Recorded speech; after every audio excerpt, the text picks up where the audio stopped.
Welcome to our YouTube channel Nisha education. आज की इस वीडियो में हम क्लास 9th का चैप्टर 5 यूक्लिड की ज्यामिति का परिचय की एक्सरसाइज 5.1 का क्वेश्चन नंबर 3 सॉल्व करेंगे। चलिए देखते हैं कि क्वेश्चन क्या है। नीचे दी गई अभिधारणाओं पर विचार कीजिए। ठीक है, हमें यहाँ पर अभिधारणाएं दी गई हैं, इन पर हमें विचार करना है। चलिए देखते हैं। पहला जो बिंदु है या पहली अभिधारणा है, दो भिन्न बिंदु ए और बी दिए रहने पर एक तीसरा बिंदु सी ऐसा विद्यमान है जो ए और बी के बीच में स्थित होता है। ठीक है, चलिए इसको हम चित्र बनाकर समझ लेते हैं। हमें दिया गया है कि दो भिन्न बिंदु हैं ए और बी। ठीक है, और बोला गया है कि एक तीसरा बिंदु सी ऐसा विद्यमान है जो इन दोनों के क्या है, बीच में है। ठीक है, तो एक और बिंदु बना लेते हैं हम सी, जैसा कि हमें अभिधारणा या फर्स्ट पार्ट में दिया हुआ है उसी के अकॉर्डिंग हम ये बना रहे हैं। ठीक है, अब इनको मिला देते हैं।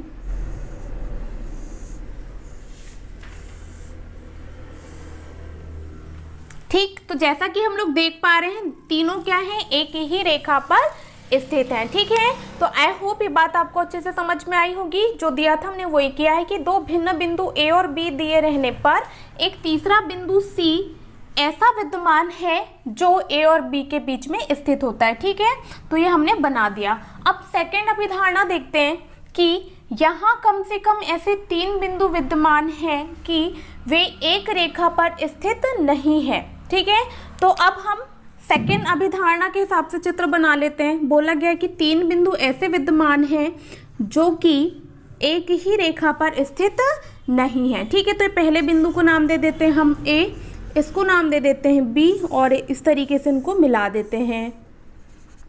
ठीक है, और एक तीसरा बिंदु बनाते हैं जो कि इस रेखा पर स्थित नहीं है, तो हम यहाँ पर बना देते हैं, इसको सी नाम दे देते हैं। ठीक है, तो ये देखिए, ये सी बिंदु ऊपर भी हो सकता है और नीचे भी हो सकता है, हम अपनी सुविधा के अनुसार बना सकते हैं। ठीक है ना, तो आई होप ये सेकंड जो पार्ट है या सेकंड अभिधारणा है वो भी आपको समझ में आई होगी कि बोला गया था कि यहाँ कम से कम ऐसे तीन बिंदु विद्यमान है कि वे एक रेखा पर स्थित नहीं है। ठीक है, एक रेखा पर स्थित नहीं है मतलब ए बी को हमने एक रेखा पर कर दिया और तीसरा बिंदु अलग कर दिया। ठीक है, फिर आगे दे रखा है, क्या इन अभिधारणाओं में कोई अपरिभाषित शब्द हैं। ठीक है, तो जैसा कि हमने यूक्लिड की परिभाषाओं में पढ़ा था कि बिंदु और रेखा जो शब्द है या पद है वो अपरिभाषित है। ठीक है, और इन दोनों अभिधारणाओं में बिंदु और रेखा पद है वो आ रहे हैं, मतलब यहाँ पर इन अभिधारणाओं में दो शब्द ऐसे हैं जो अपरिभाषित है ना, पहला तो रेखा, दूसरा बिंदु। ठीक है, तो उसी चीज को हम यहाँ लिख देते हैं कि इन अभिधारणाओं में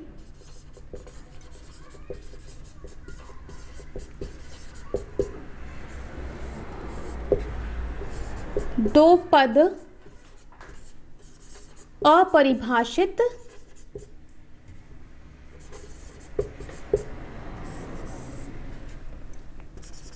हैं।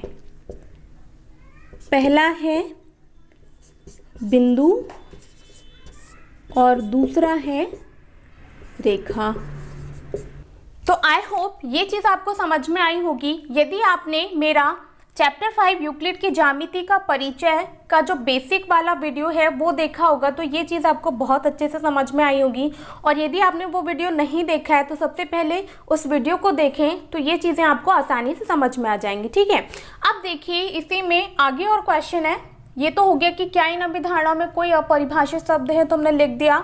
ठीक है, फिर है क्या ये अभिधारणाएं अविरोधी हैं। ठीक है, मतलब क्या एक दूसरे का विरोध करती हैं, देखते हैं। ठीक है, पहली अभिधारणा में हमें बोला गया था कि तीन बिंदु हैं और तीन बिंदु मतलब एक ही लाइन या एक ही रेखा पर हैं, तो है भाई। ठीक है, और दूसरी अभिधारणा है उसमें बोला गया था कि तीन बिंदु हैं तो उसमें से जो एक बिंदु है वो इस रेखा पर स्थित नहीं है। ठीक है, तो मेरे ख्याल से यहाँ पर कोई भी विरोध वाली बात नहीं है। तो देखिए यहाँ पर हमें लिखना पड़ेगा कि हाँ ये अभिधारणाएं अविरोधी हैं, मतलब इन दोनों में या इन दोनों अभिधारणाओं में कोई भी विरोध नहीं है। ठीक है, तो हम लिख देते हैं कि हाँ ये अभिधारणाएं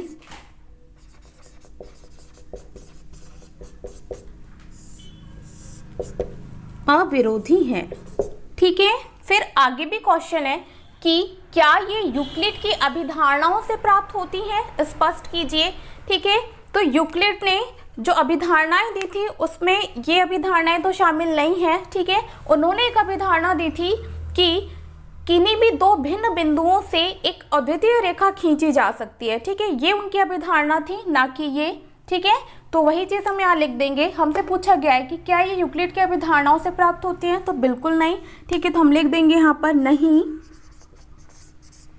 ये अभिधारणाएं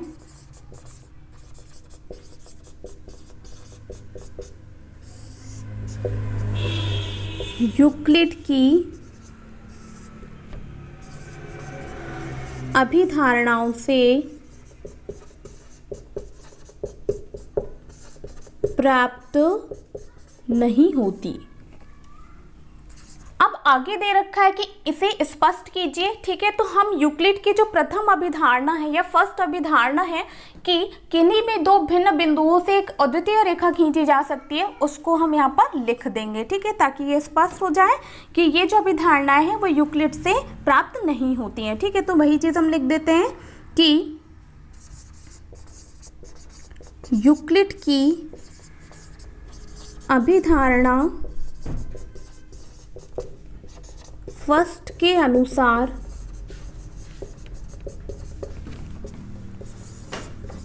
किन्हीं भी दो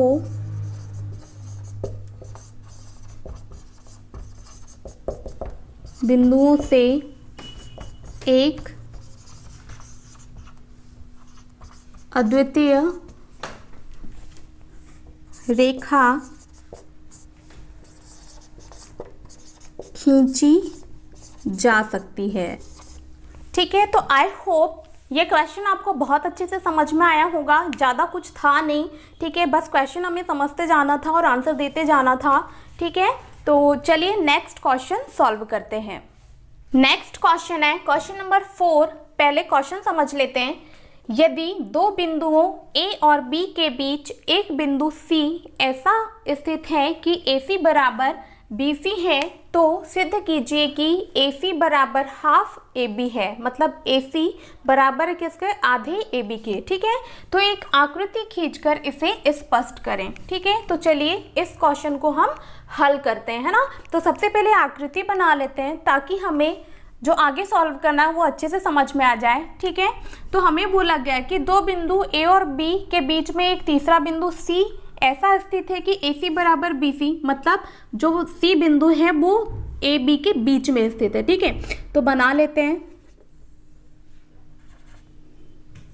ठीक है, तो हमने बना लिया है। दो बिंदु AB के बीच में एक तीसरा बिंदु C स्थित है। ठीक है, और C का है इस रेखा के बीचों बीच में। ठीक है, और हमें बोला भी गया ना कि AC है बराबर किसके, BC के, या AC और BC आपस में क्या है, बराबर। ठीक है, तो हमें सिद्ध करना है कि ये जो AC है मतलब इतना भाग है पूरे AB का क्या है भाई, आधा है। ठीक है, आई बात समझ में। ये जो AC है मतलब इतना भाग है पूरी AB रेखा का क्या है, आधा, ये हमें सिद्ध करना है। ठीक है, तो चलिए सॉल्व करते हैं। सबसे पहले हमें जो दे रखा है उसको हम लिख लेंगे। तो दिया हुआ है AC बराबर BC। ठीक है, साइड में हम लिख देते हैं कि दिया है। ठीक है ना। अब देखिए हमें इसे आगे सिद्ध करने के लिए, मतलब AC बराबर हाफ AB सिद्ध करने के लिए दोनों पक्षों में AC को जोड़ना पड़ेगा। ठीक है, ये हम क्यों कर रहे हैं भाई, ये जो दिया है ना AC बराबर हाफ AB, इसे सिद्ध करने के लिए। तो लिख देते हैं दोनों पक्षों में। ठीक, तो यहाँ देखिए हो जाएगा AC। अब दोनों पक्षों में जोड़ना है तो बराबर के इस तरफ भी जोड़ना होगा और बराबर के उस तरफ भी जोड़ना होगा। ठीक है, तो ये लिख दिया AC प्लस AC बराबर यहाँ हो जाएगा BC प्लस AC। अब देखिए जब हम AC और AC दोनों को जोड़ देंगे ना तो ये क्या हो जाएगा, 2AC। ठीक है, और ये BC प्लस AC क्या हो जाएगा, आप देखिए। ठीक है, यदि मैं BC मतलब इतने भाग में AC को जोड़ दूं तो ये पूरा क्या हो जाएगा, AB। ठीक है, तो वही चीज़ हम यहाँ पर लिख देंगे, ये हो जाएगा AB। ठीक है, कारण दे देते हैं कि AC प्लस BC ये हो जाएगा AB के संपाती।